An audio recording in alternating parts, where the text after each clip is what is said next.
The Echo from Beyond.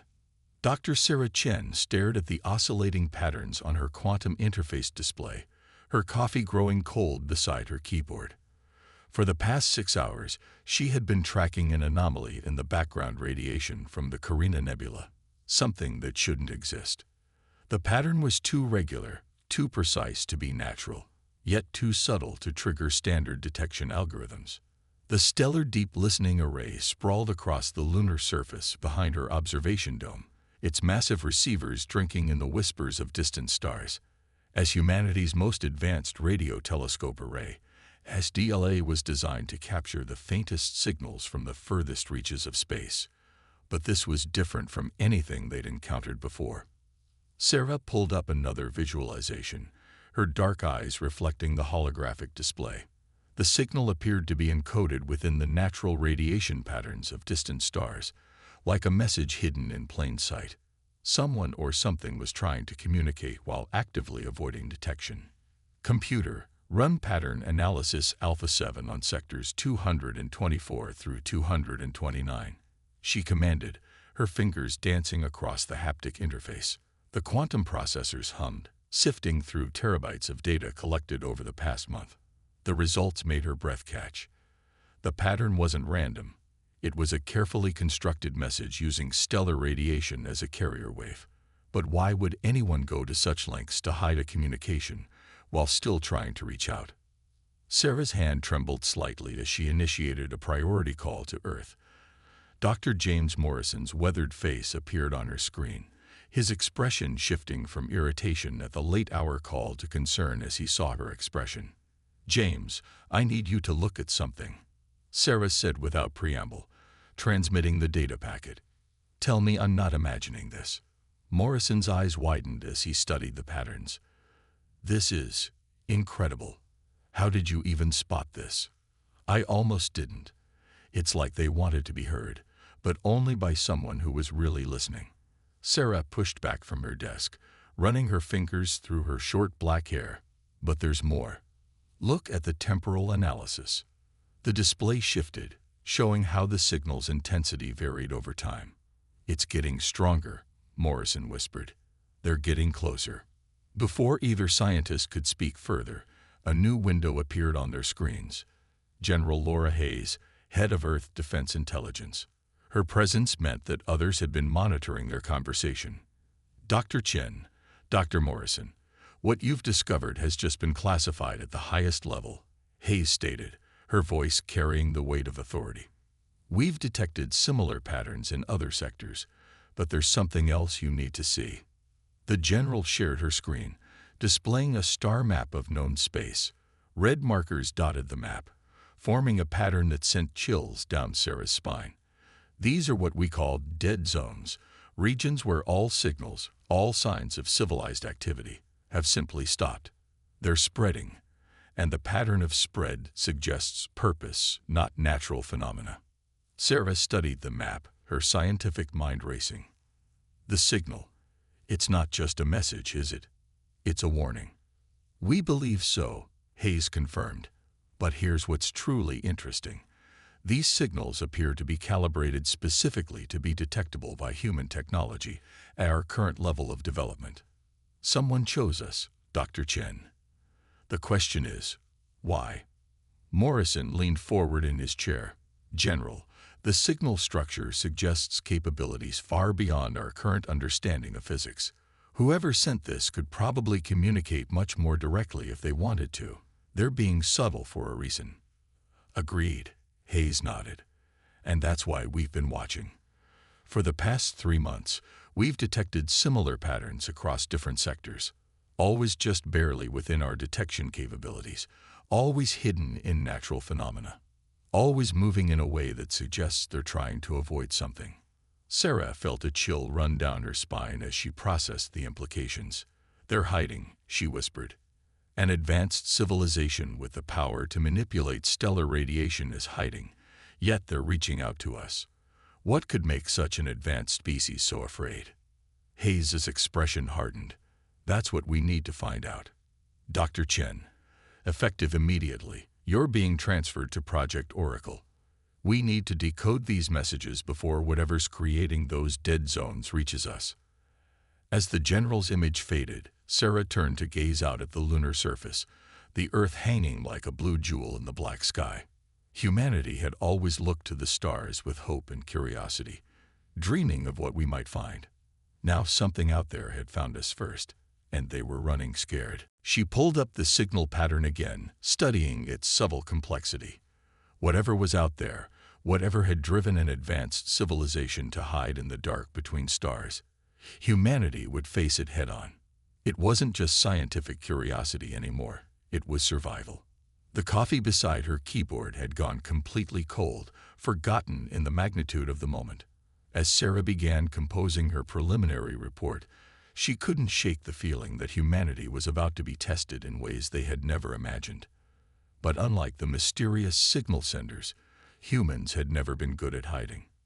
We were about to show the galaxy what happened when humanity was backed into a corner. And somewhere out there, in the vast darkness of space, something was coming that would learn this lesson the hard way. The Watchers.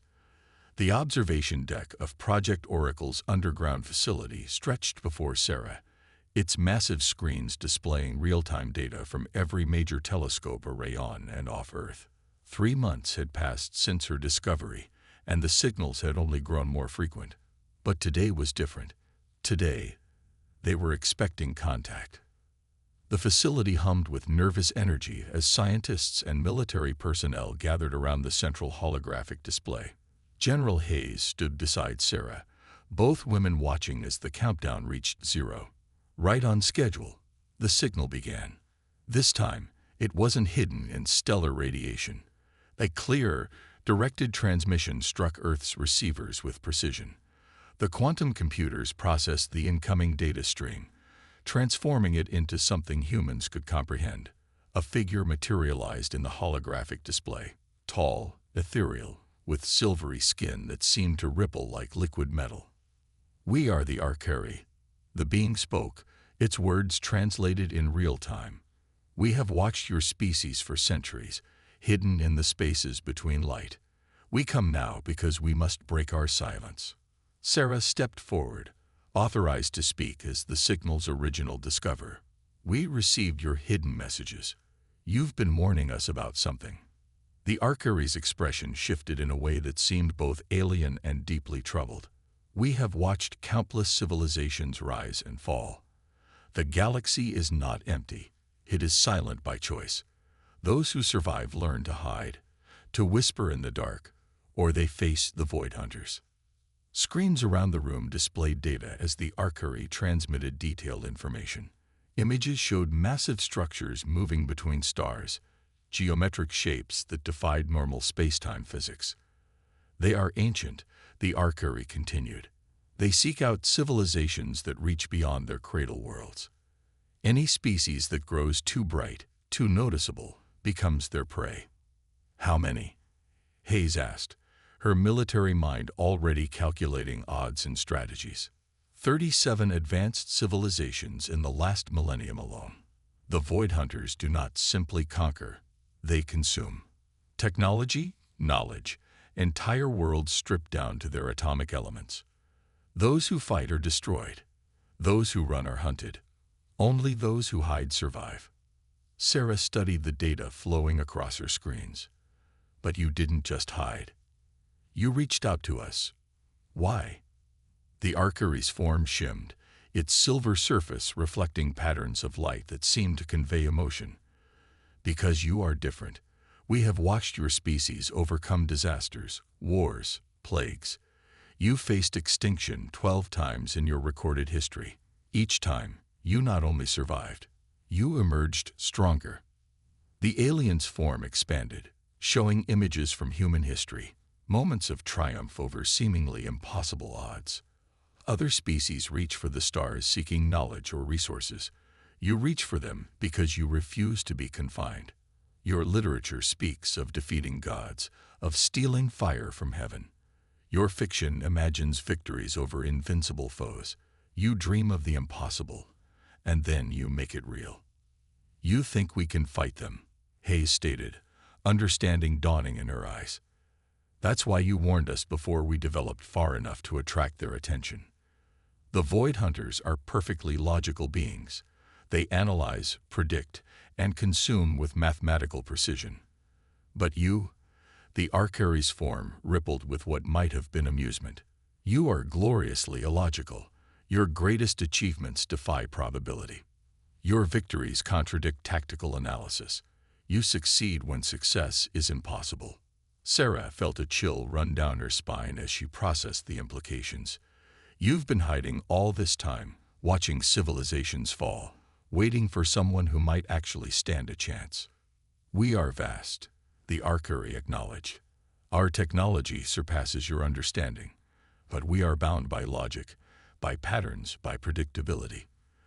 The Void Hunters understand us because they are like us.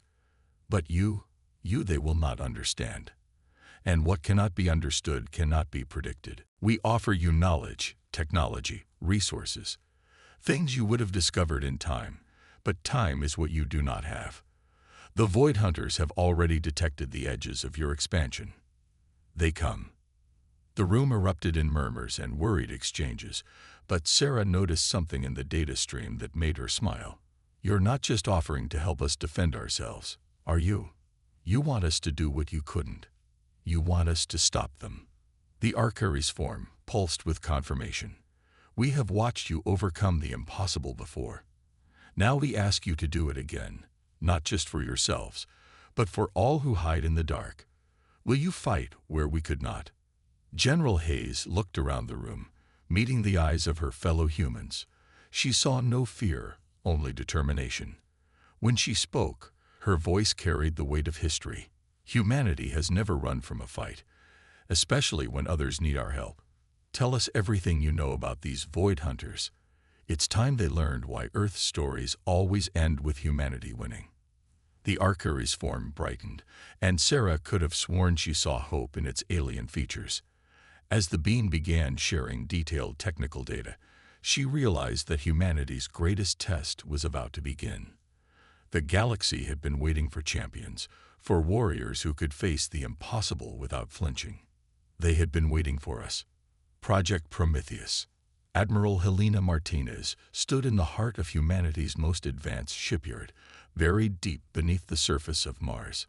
Around her, a ballet of construction drones and robotic assemblers worked tirelessly, bringing to life something that had never existed before, a fusion of human intuition and Arcary technology. The quantum probability drives are operating at 97% efficiency, Dr. Chen reported, her holographic form floating beside Martinez.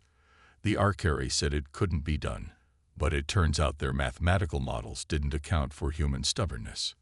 Martinez smiled, watching as the massive ship took shape before them. The vessel didn't look like anything ever built by humans or Arcary. Its hull shifted and flowed like liquid metal, but with an organic quality that defied conventional engineering. How's the AI integration proceeding? That's where it gets interesting, Sarah replied, pulling up a complex diagnostic display. We're not just building ships, we're creating something entirely new. The Arcary gave us quantum computing technology that's centuries ahead of ours, but we're using it in ways they never imagined. The display showed the neural architecture of Project Prometheus's crown jewel, a hybrid AI system that combined advanced quantum processing with human neural patterns. Unlike traditional AIs, these systems weren't purely logical. They could improvise, imagine, and even dream. The Void Hunters rely on perfect prediction, Sarah continued, her excitement evident.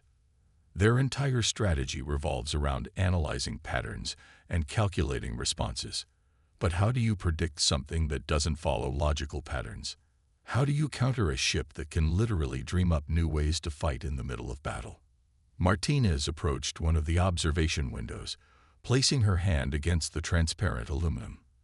The ship under construction was just the first of many. Have you solved the consciousness integration issues? Sarah's hologram nodded. That's where human creativity really shines. Instead of trying to make the AI think like a computer, we're teaching it to think like an artist. Each ship's neural core is paired with a human pilot, but not in the way we originally planned. They don't just control the ship, they dream together. The Admiral turned, raising an eyebrow. Explain. The Arcari were stunned when we suggested it, Sarah said, pulling up new diagrams. We're using their quantum technology to create a shared dream space between human and AI. The pilot doesn't just fly the ship, they imagine possibilities, and the AI makes them real. Want to turn your ship into a cloud of quantum entangled particles? If you can dream it clearly enough, the ship can do it. And the Void Hunters won't be able to predict it because even we don't know what our pilots will dream up. Martins concluded, understanding dawning in her eyes. We're not just building a fleet, we're creating a canvas for human imagination. Exactly. The Arcari thought we were insane when we proposed it. They said combining consciousness with quantum systems would create too much chaos, too much uncertainty. They couldn't understand why we saw that as an advantage. Martinez watched as workers installed what looked like an artist's studio in the ship's control center. Instead of traditional controls, the pilot would be surrounded by tools for creation, holographic brushes, quantum sculpting interfaces, and dream amplifiers. How many pilots have successfully integrated with the system? She asked. 12 so far, Sarah replied. We're finding that artists, musicians, and creative thinkers adapt to it better than traditional military pilots. The first successful test pilot was a painter who'd never flown anything more complicated than a civilian shuttle. The Admiral nodded, remembering the test footage.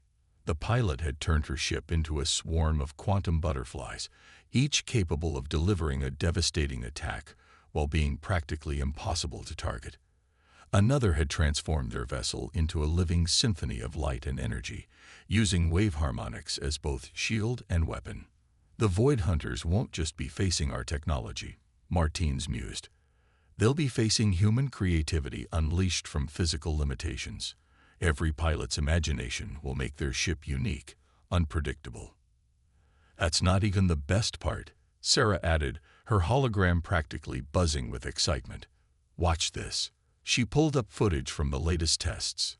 The ships weren't just changing shape. They were working together in ways that defied physics, creating collaborative art pieces that doubled as devastatingly effective battle strategies. The AIs and pilots have started sharing dreams, Sarah explained. They're creating a collective imagination space. Each ship is unique, but they can combine their creative powers in infinite ways. It's like giving a group of artists unlimited materials and telling them to paint reality itself. Martinez felt a fierce pride as she watched the ships dance through space, their movements more like an improvised ballet than traditional military maneuvers.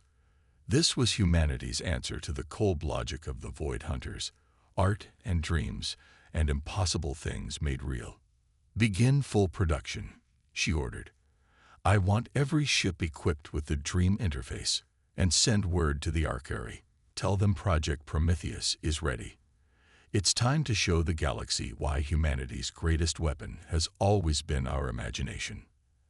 As she spoke, the first completed ship powered up, its hull rippling with patterns that looked like Van Gogh's Starry Night come to life.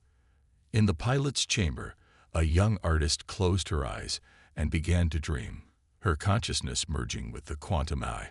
Together, they would rewrite the rules of what was possible.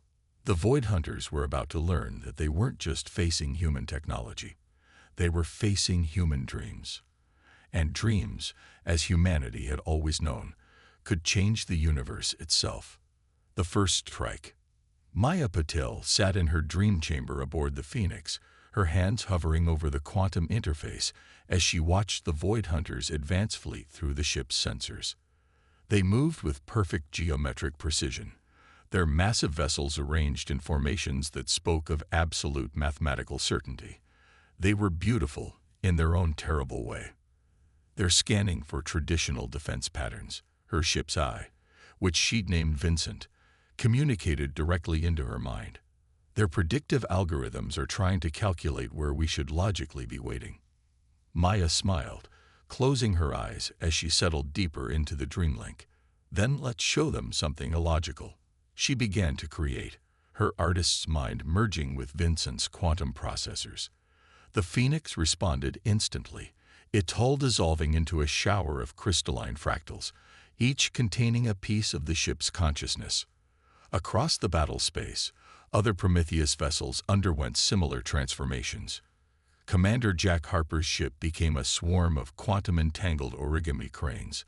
Lieutenant Sarah Rodriguez turned her vessel into a Spanish guitar made of pure energy, its strings vibrating with weapon harmonics. Each ship reflected its pilot's artistic vision, creating a battlefield that looked more like an abstract art exhibition than a military engagement. The Void Hunters formation faltered for the first time in recorded history. Their scanners detected the human fleet, but their combat computers couldn't process what they were seeing. How do you calculate the attack vector of a quantum poetry recital? How do you predict the movement of ships that turn themselves into living music? They're trying to adapt, Vincent reported, amusement coloring his synthetic thoughts. Their algorithms are attempting to find patterns in our chaos. Maya laughed, a sound that rippled through her crystalline ship self. Let's give them more chaos to analyze. She reached out through the Dreamlink, connecting with the other pilot artists. Together, they began to create something new, something that had never existed before. 3 more refugee civilizations have been located and brought to safe harbor. Sarah watched as the chamber's artistic displays updated in real time, showing the rescued species in abstract patterns of light and color. And the Void Hunters, still retreating. Martins replied with satisfaction. They've abandoned their traditional battle formations entirely. Our latest intelligence suggests they're actually trying to reverse engineer human creativity, with predictably poor results. A ripple of amusement passed through the assembled aliens. The idea of the mathematically perfect Void Hunters attempting to quantify and reproduce human imagination was both absurd and telling. They had dominated the galaxy through precision and prediction, only to be undone by art and dreams. The Arcuri representative, a shimmering column of liquid metal, moved forward. We must acknowledge that we were wrong about so many things. We thought survival meant hiding, that victory was impossible. Humanity showed us that impossible is just another word for unimagined. Sarah smiled, remembering how far they'd come. The Prometheus project had evolved far beyond military applications. Humanity's dream-linked ships now served as bridges between species, their pilot artists helping other civilizations rediscover their own capacity for creativity after millennia of hiding. We have a new signal, announced Maya Patil, now chief of interspecies creative exchange. Her consciousness split between her physical form and her ship, the Phoenix, which orbited above as part of the ever-changing artistic defense grid. It's from the Void Hunter territory, but it's different. The chamber's displays shifted, showing the signal's unique pattern. Sarah recognized it immediately. It had the same subtle complexity as the original Arcuri warning that had started everything. But this signal carried something new. Hope. They're surrendering. Someone asked. No, Sarah replied, studying the pattern. They're asking to learn. Look at the structure. It's an attempt to mimic our quantum poetry. They're trying to communicate through art. The revelation stunned the chamber into silence. The Void Hunters, who had terrorized the galaxy with their perfect logic and relentless conquest, were trying to understand humanity's greatest strength. They had finally encountered something their calculations couldn't defeat, and it had changed them. Admiral Martinez's hologram smiled. Well, we did want to change the galaxy. Anyone have any objections to teaching our former enemies how to dream? The response came not in words but in art. The chamber's quantum displays erupted in a collaborative performance as representatives from every species contributed their own rediscovered creativity. Even the Arcuri, once bound by logic, had learned to express themselves through abstract quantum patterns. Sarah watched as humanity's gift to the galaxy unfolded around her. We had done more than defeat an enemy. We had awakened something that had been sleeping in every species, the courage to imagine, to create, to dream beyond the boundaries of what seemed possible. The Prometheus Project ships still patrolled the stars, but now they carried artists and teachers alongside their weapons. Each encounter with a new civilization began not with combat protocols, but with an invitation to dream together. The galaxy was transforming from a place of hidden survivors into a vast collaborative artwork, with humanity serving as both protector and inspiration. "We should update our first contact protocols," Maya suggested, her consciousness dancing between flesh and quantum states. "The Void Hunters won't be the last challenge we face out here. The galaxy is vast, and there are always those who choose conquest over creativity." "True," Sarah agreed, "but now we know the most powerful weapon in existence isn't a technology or a strategy. It's the ability to imagine something better than what is, and the courage to make that dream real." As if in response, the Phoenix and its fellowships began a new performance in orbit, turning the space above the conclave into a canvas for hopes and possibilities. Their quantum dreams painted futures where fear had no place, where every species could contribute its unique vision to the grand artwork of existence. The signal that had once warned of humanity's greatest challenge now served as a reminder of our greatest triumph. We had faced the impossible and transformed it into art. We had taken a galaxy of hidden survivors and turned it into a community of dreamers. And somewhere in the vast darkness between the stars, the remaining Void Hunters watched and learned, their perfect mathematical minds struggling to understand how their flawless calculations had been defeated by something as illogical as human imagination. The galaxy would never be the same. But then again, change was what humanity did best.